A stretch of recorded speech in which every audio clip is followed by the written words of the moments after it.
chairs take it? I'm just going to. We can make 2 here. No, that's okay, John. I can just sit here. I can hear just fine from here. There's plenty of space. That money bang was on this here. You just can't cross your legs. Uh-oh. Good morning, everybody. We're going to go ahead and get started. My name is Brenda Little. I'm the chair of the LCCC Board of Trustees. And on behalf of the Board of Trustees, welcome this morning to our first interview for our interim president candidates. This morning we are interviewing Laura Driscoll. She's down there at the end of the table with all these people around her. Laura, welcome to our campus and thank you for being here this morning. Let me just go through a couple of housekeeping things before we get started.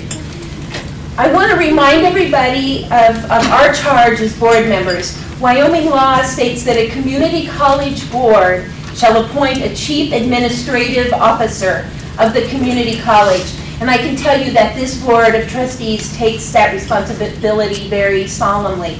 We want to appoint the person who is best for the college, its students, faculty, staff, and our community.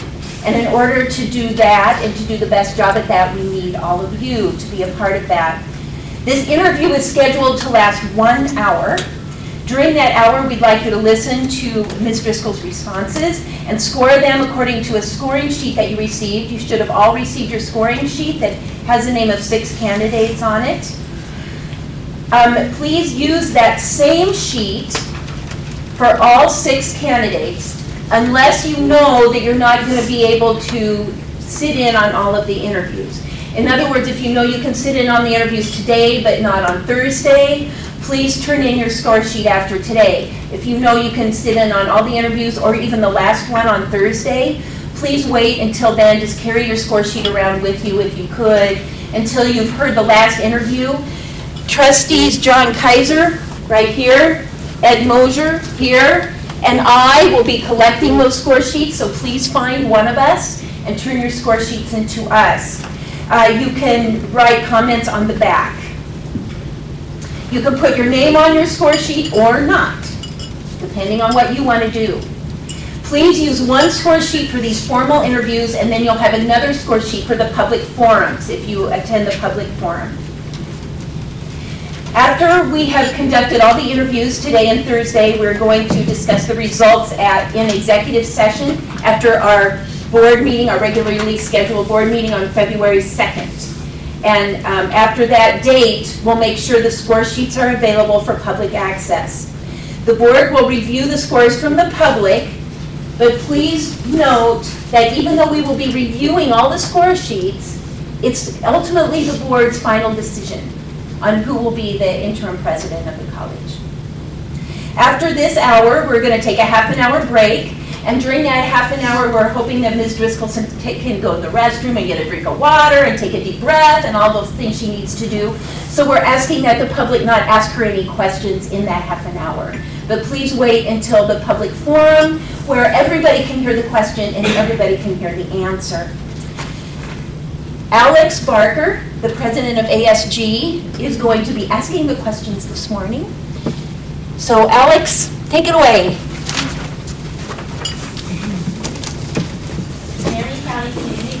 Is interested in the quality of their programs. Give us an example of a time when you became aware of deficiencies in program quality at a college where you were employed, and how you fixed the problem.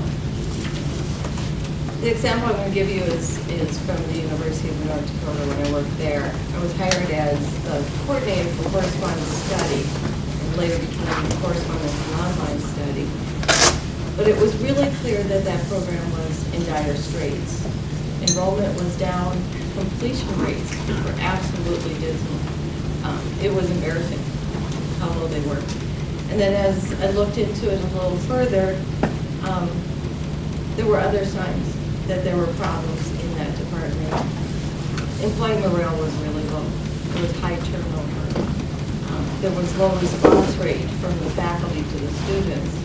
The courses were old. They hadn't been rewritten, some of them in years. So a lot of problems. probably the most telling sign is I was the third coordinator in 18 months. So it tells you something was going on there.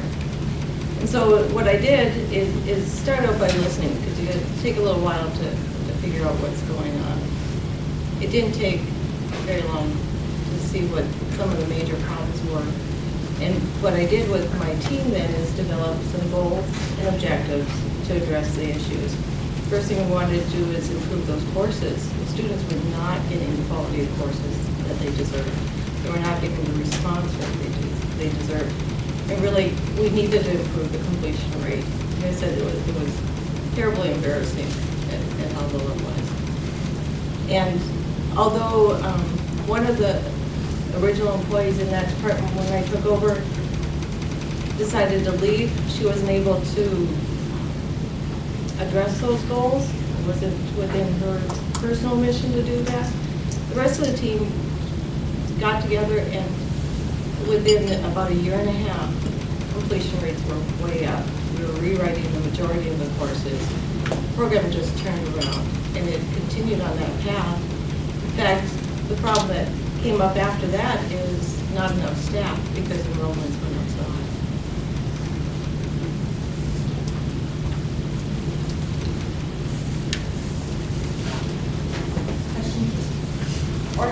Organizational executives often delegate broad authority to subordinates. Suppose you had authorized someone to fix a particular problem, and this person kept reporting progress on getting the problem fixed, but you were unable to determine if the situation was actually improving. How would you go about assessing progress on the problem? If it turned out there was no progress, what would you do then? Usually, if there's a problem, I usually like to define what success looks like from the start.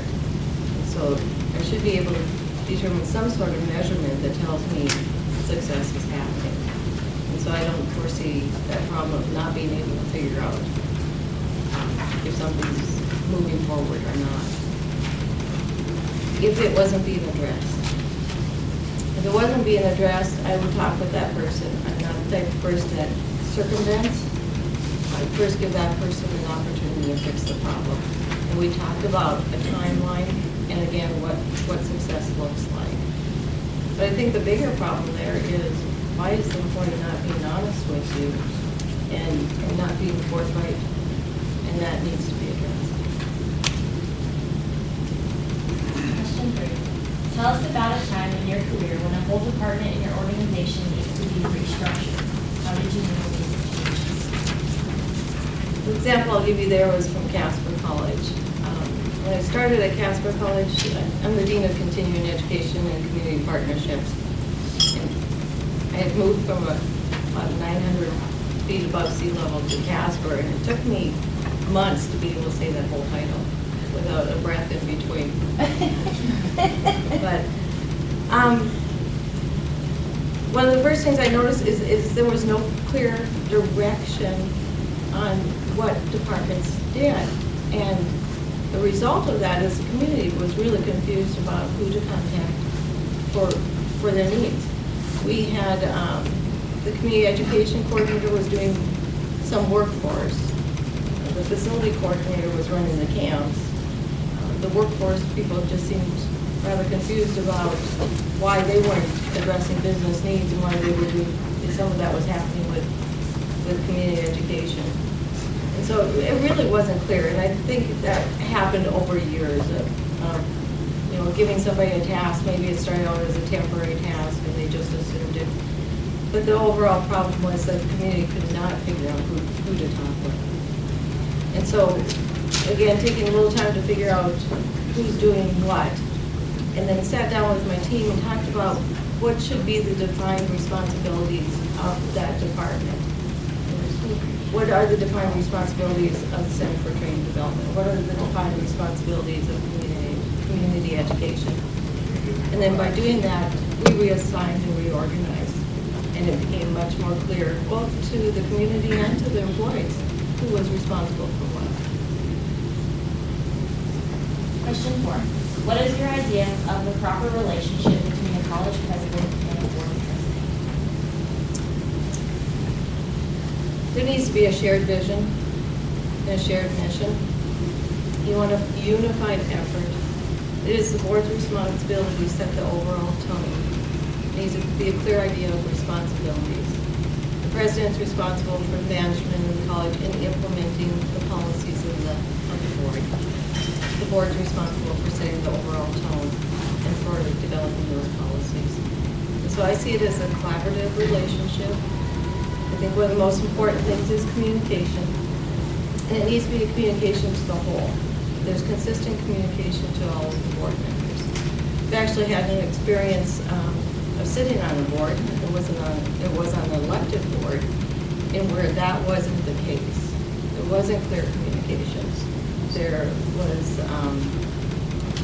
a lot of politics involved. And what that resulted in, that was detrimental to the employees. If this was city council, it was detrimental to the employees of the city. It really wasn't clear to them who they answered to. They had council people telling them what to do. They had their city manager telling them what to do. And it was really confusing for everybody. Follow-up question. I read on the internet, as you know, there are some boards who follow policy governance and some are administrative boards. There are probably other board models, but I read a statement on the internet that said the board should operate from 30,000 feet and they should never get involved in any college business. Would you react to that statement? Not knowing where that statement comes from, but I'm assuming it's looking, the board's responsibility is the overall big picture. And I think the responsibility and the involvement of the board is through the president. That there should be a good relationship with that president. There should be always communication. Board members should never be surprised in public of what's going on at the college. But they should have been told ahead of time. So, yeah, I really do believe in the big picture. That the board's responsible for the overall oversight of the college.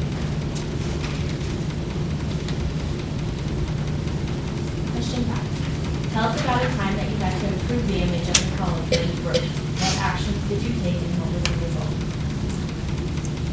One of the first tasks I was given when I started at Casper College was to go and find out why our local economic development group, they go under the name CADA, I think yours here is lead, so it's that comparative group, why they were so, I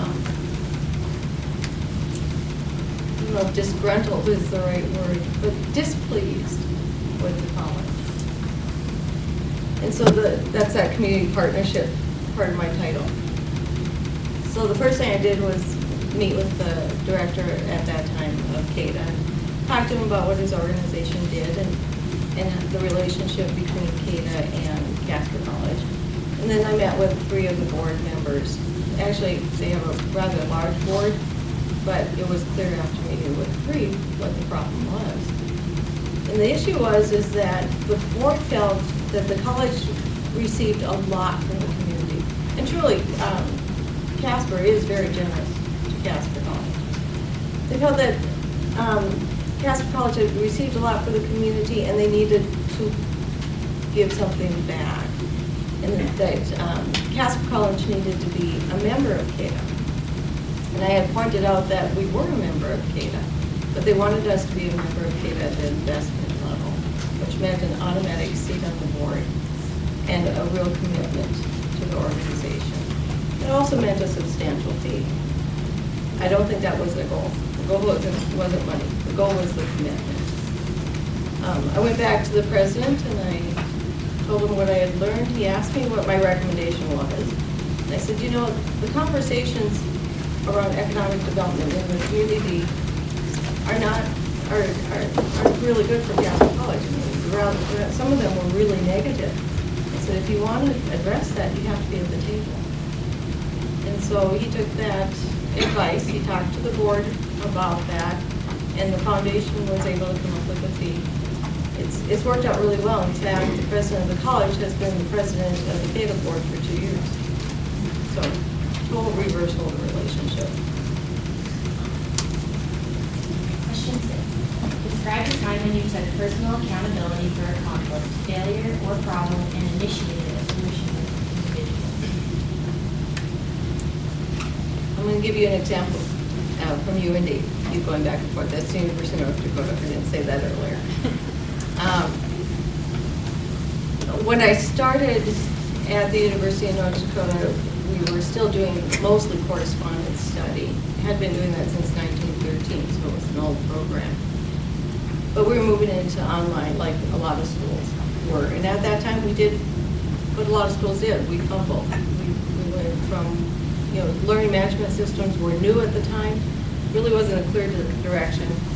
One of the first things we did is hire a course designer, an online course designer. She had very little experience, as most people did at that time. But she was charged with learning how to develop courses and actually put them online for the faculty. It was a little more difficult at that time. And then help faculty develop good courses. At the same time, or shortly thereafter, she was assigned yet another task. So she had this huge task to accomplish, and we gave her another task. And I expressed my concern at the time, but I was assured that she'd be fine. The problem came when the courses weren't developed at the time. We had done a lot of advertising saying that we had online courses coming up, that, and they even put in some dates. And as those dates were missed, those timelines were missed, we started getting calls from students, and very upset calls. And it came to the point where I was over listening a phone conversation one day with one of my staff, and my staff was really getting beat up because of the situation. They had no responsibility for the situation, no control to fix it, but they were the ones taking the brunt of the dissatisfaction of students. So what I did then is I went to my supervisor, and we talked about it, and I said, we really need to address this. And so we met with the course designer, restructured some of her work. I took on responsibility for some of her work. I apologized to my staff. And then I got a list of the students, and I called them. And we talked about a more realistic timeline. Alex, could you hold on one second? I'm panning a lot of for something else.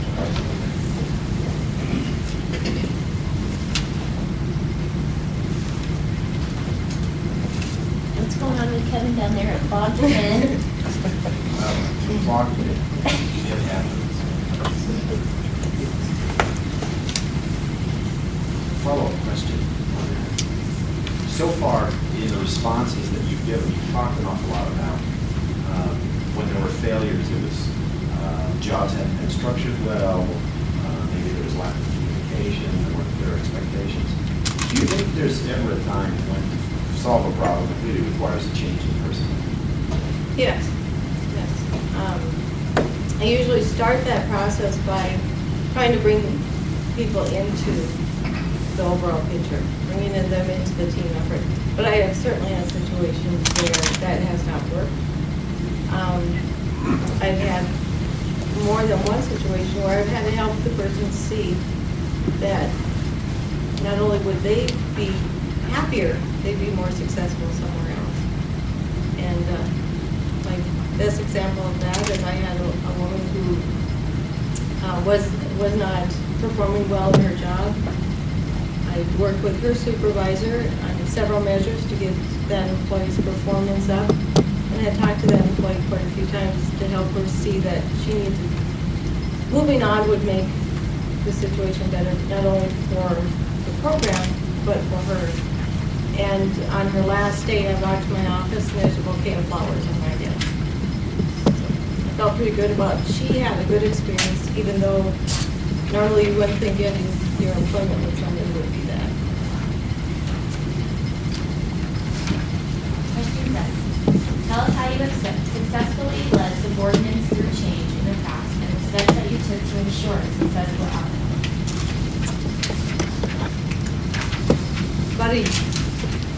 It's probably over a year now. I was asked to chair the newly formed Policy and Procedure Committee at Hampton College. And I was assigned 2 people from each employee group, so a total of 6 people, 2 faculty, 2 administrators, and 2 staff. And we were charged with rewriting our policies. Our policies are really, quite frankly, in poor condition. I don't think anybody in the college would argue with that. So to rewrite the policies and then to write procedures to go along with those policies. And the end of the process was already set. That the policies would eventually go to college council, a broad voting board, for their approval at the college level, and then they would go to the board for final approval.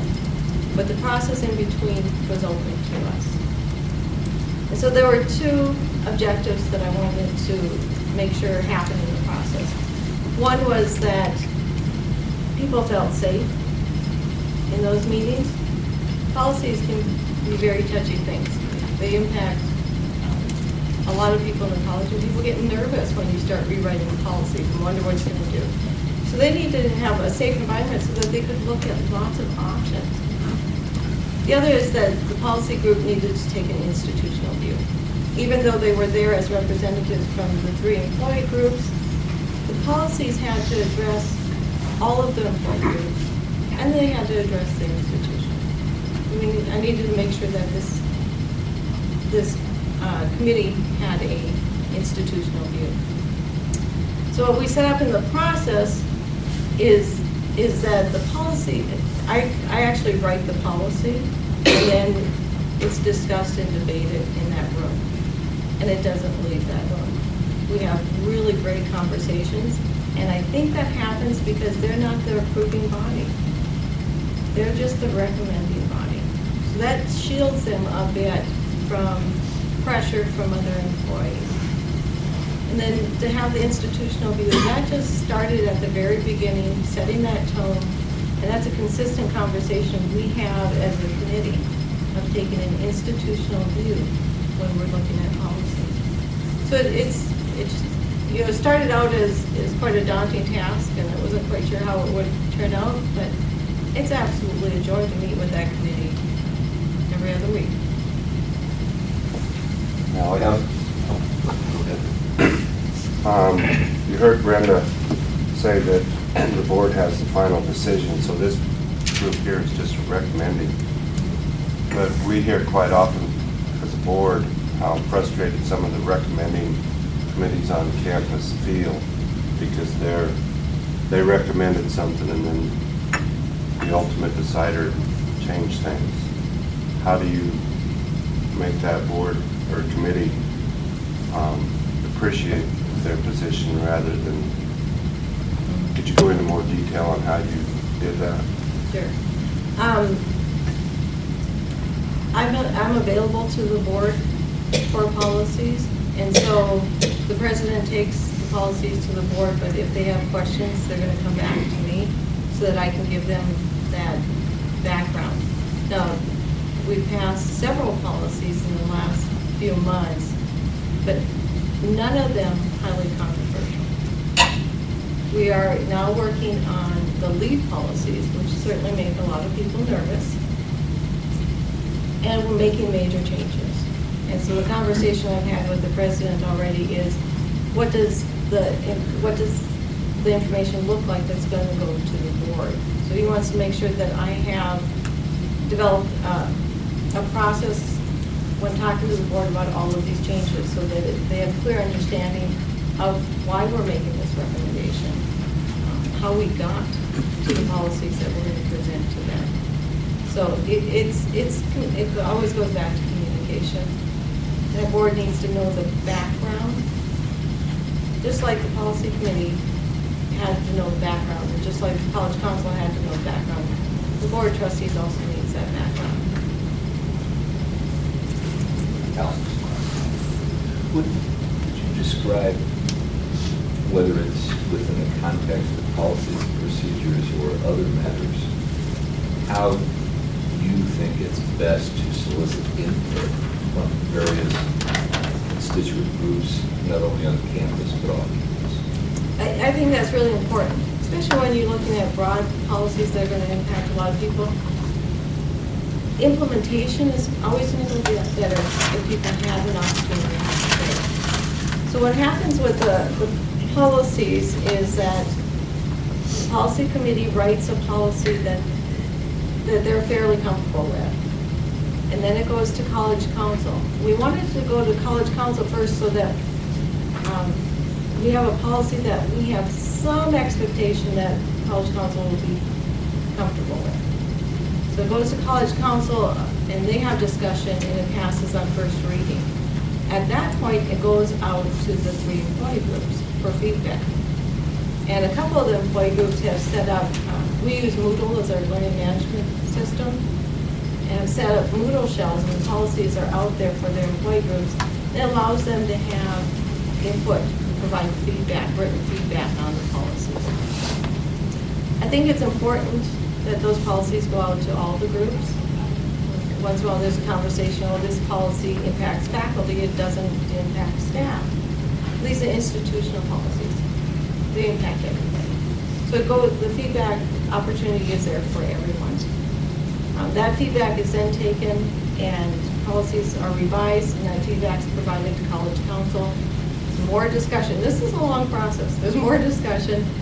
And at the point that college council is comfortable with policies, they pass it on the second reading and that's when it goes to the board of trustees.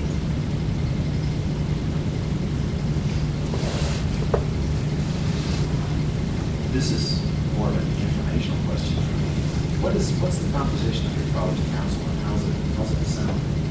College council is, you have representatives, 2 representatives from each of the employee groups. The president, the 3 vice presidents.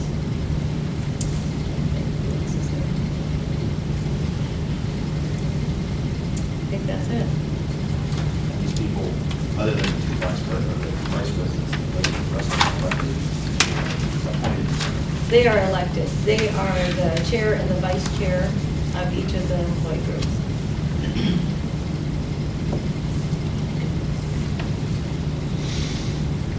Question 8. Describe one of the most difficult decisions that you have made in your role as a leader. What would you do differently next time and how would you do that? I had a situation where I had an employee that was not doing her job, was creating a hostile work environment, was creating a negative image for the college with the community. And,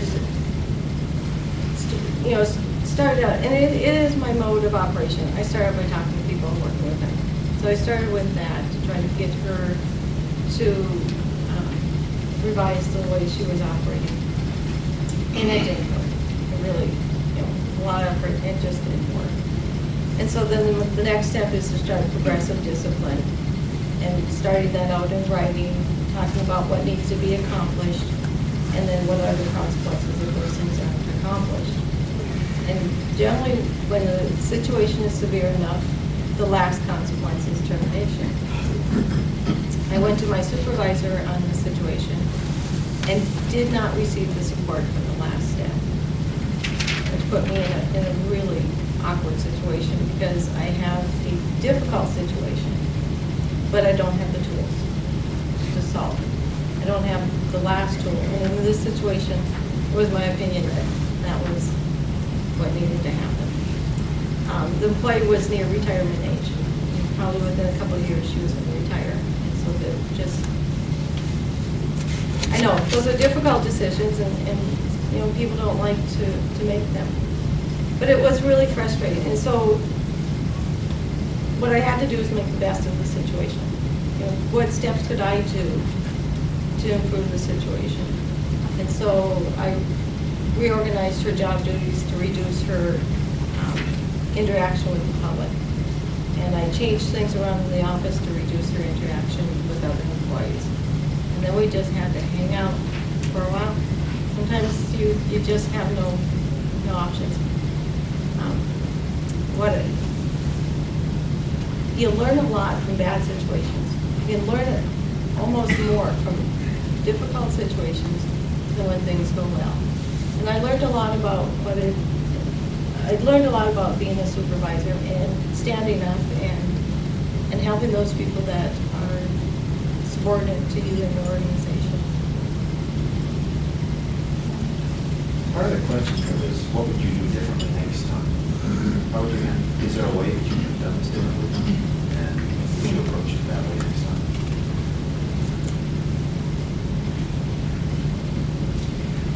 I don't know that there was anything in that situation I could have done differently because of the limits that were put on me. And so I think, first starting out looking at how to protect the program and then how to protect the employees. My best options. Not ideal, but my best options.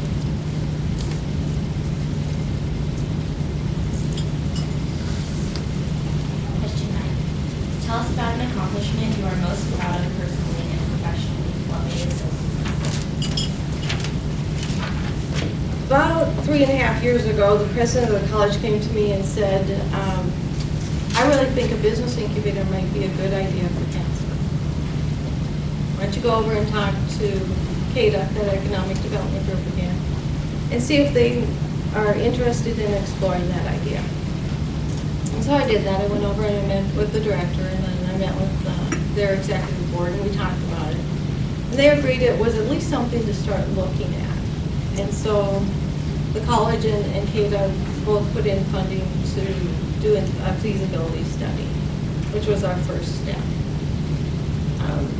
Feasibility study came back positive, that an incubator, all the criteria were there that would indicate a successful incubator. I'm sorry, does everybody here know what a business incubator is? All right. Stay as far away as possible. So sometimes people don't know what that is, and I jumped there, so I apologize. We then secured economic development grant to do a business plan and concept drawings. We were looking at remodeling the building and building up. So we needed at least a concept of what that would look like, and then the business plan.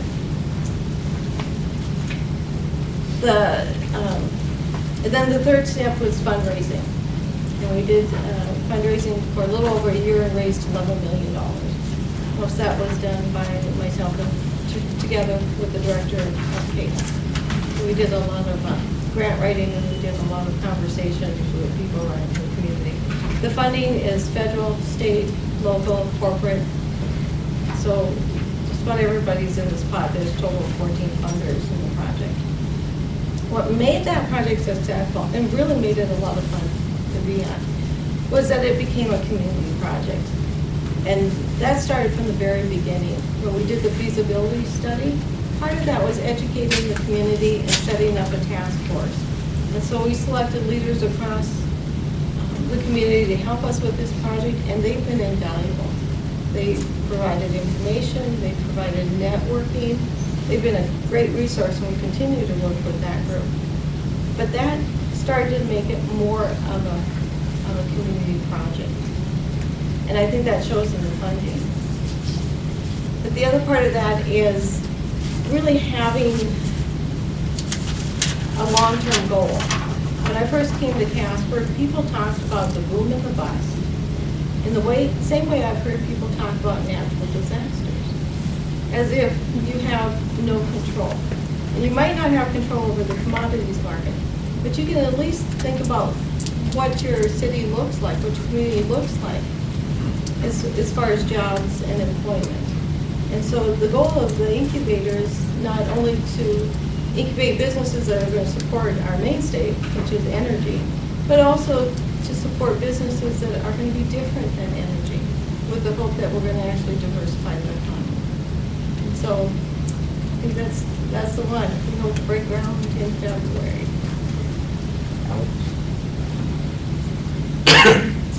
I think within the context of whether it be through the enterprise activity you're talking about or other approaches, what role would an academic standards committee and faculty have relative to the quality of the programs such as that?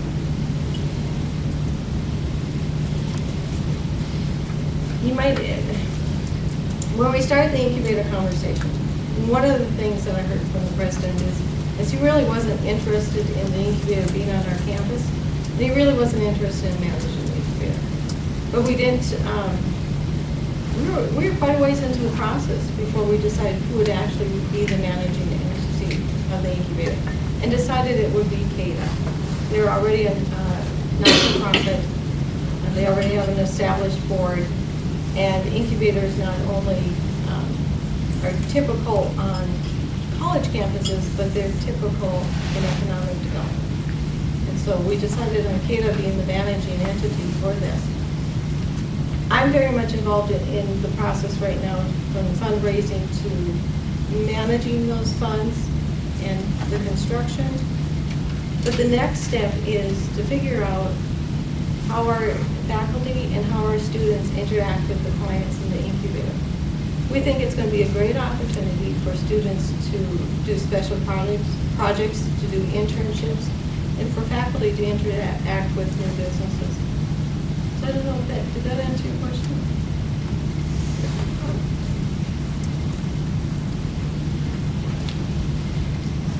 Question 10. If an employee came to you with a problem relating to another employee and nothing had been taken care of previously, how would you handle the situation? I'm not a micromanager, and I believe in the people I work with.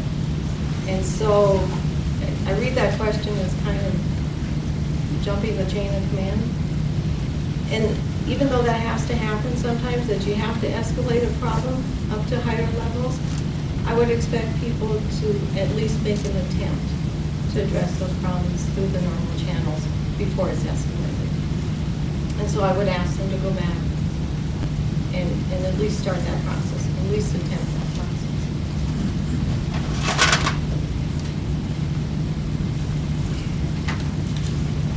Well, I didn't think we'd get through all 10. Is there anything else you'd like to tell us about yourself or your work experience?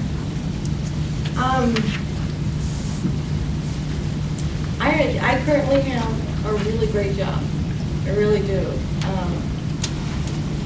I like that I have a lot of autonomy. I have a fantastic group that I work with. So I'm a little, I have mixed feelings about this interview. But I also think there's a great opportunity here to use some of my skill sets to help move this institution forward. And it's also a great opportunity for me to learn. I've learned at every job that I've taken, and I've really enjoyed that experience.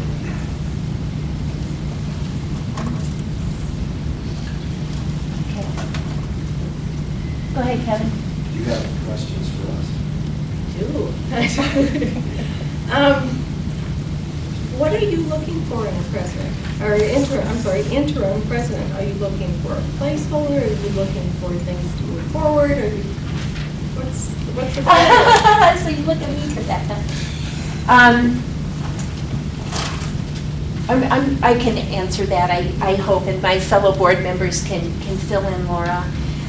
We've had a lot of discussion about that, and the words that, before I get into the placeholder part of it and moving forward, the words that come most frequently out of that discussion are nurturing, rebuilding morale, problem solving,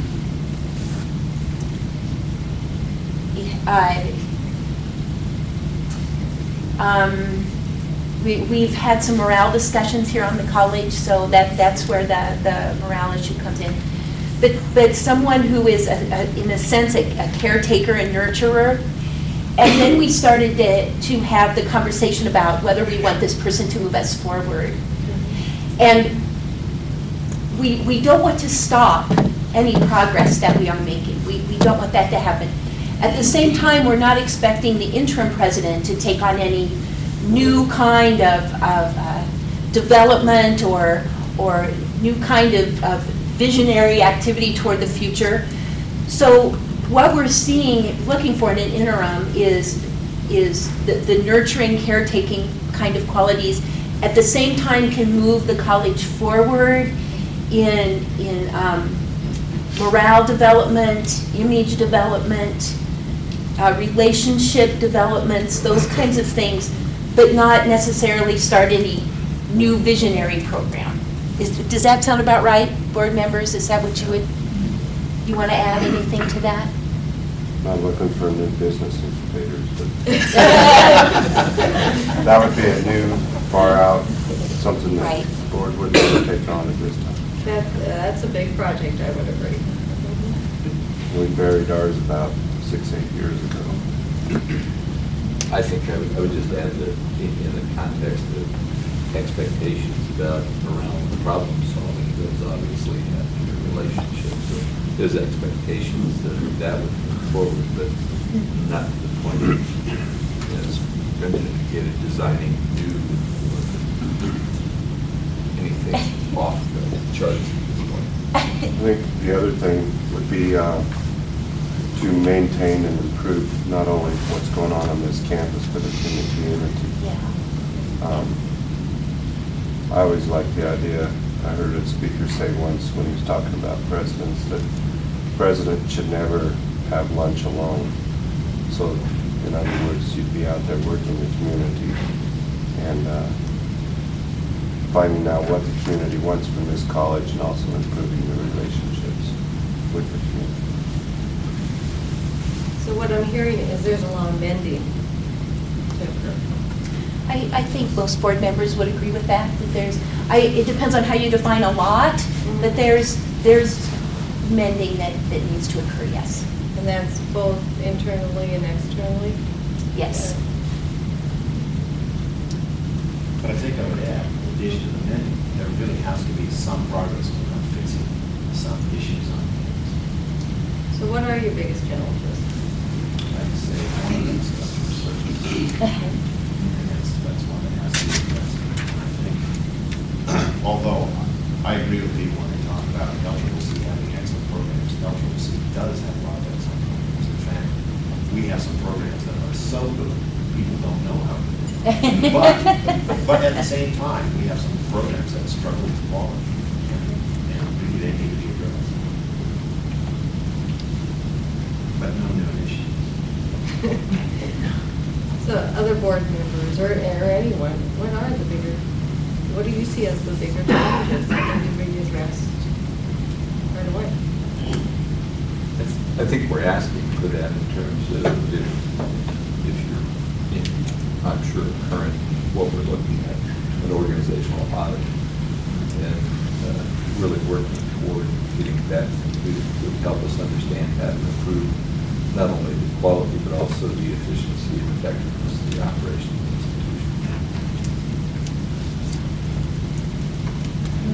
And that's a project that we've begun work on that, and we would want, of course, that to be completed as the organizational audit. And the master plan. And the master plan, yes.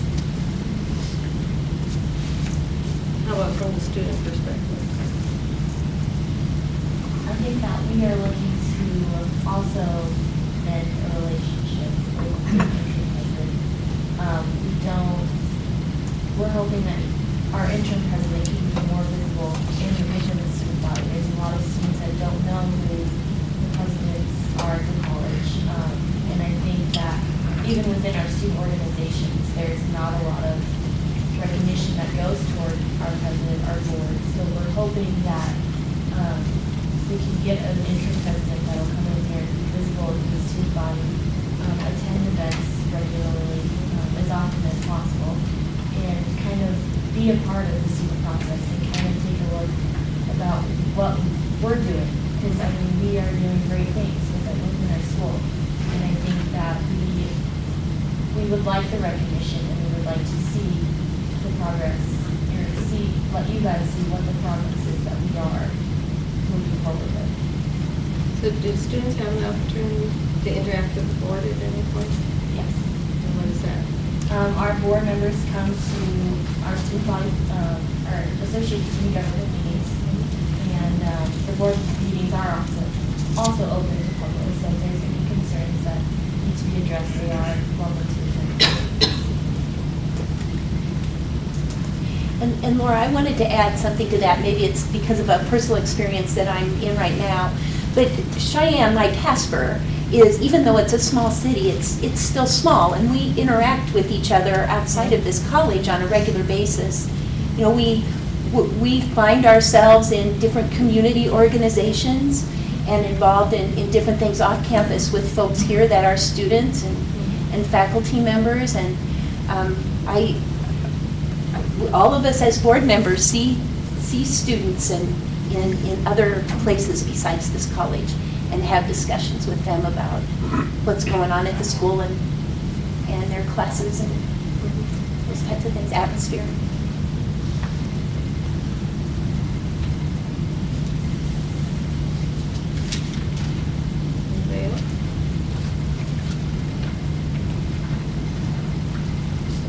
Thank you very much. Thank you. And I guess we'll take a break now, and we'll meet in the next room at 9 o'clock. Is that like, 9:30? We'll be back at Henry. You guys can take a break. Just leave that quiet spot.